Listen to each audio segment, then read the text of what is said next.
Hii ndio taswira utayokutana nayo katika mto wa Kawalase almaarufu Laga.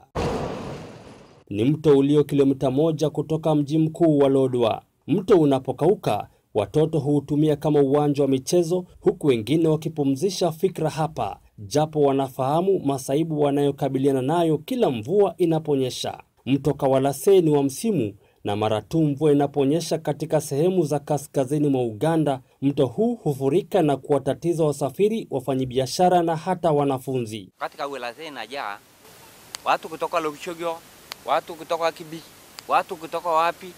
Hakuna hiyo magari vile atapita hapa, inasimama huko na watu analala 3 days. Kwa kuwa hakuna daraja hapa na maji yanakwenda kwa kasi,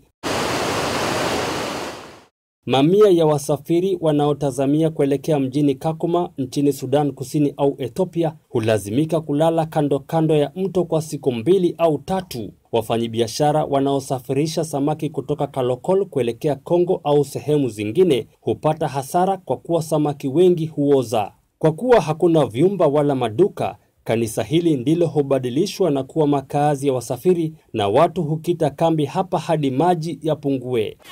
Bila chakula bila nini. Haya, wale anataka kufuka naye pande hii kupeleka chakula, hiyo magari imesimama. Mwenye anataka kucharibu ati pengine hako na nguvu yake ati hii maji ni kidogo, ndio hiyo gari imeingia kwa Kawalase. Wanaopuuza kufurika kwake na kujaribu kuvuka au kuvukisha magari yao hukiona cha mtemakuni, na kwa wale watakaojipiga kifua kwa kuwa wana ustadi wa kupiga mbizi hawasazwi. Takwimu ya miaka 10 iliyopita yaonyesha kuwa zaidi ya malori 50 yamesombwa na maji, huku zaidi ya watu 100 wakifariki maji.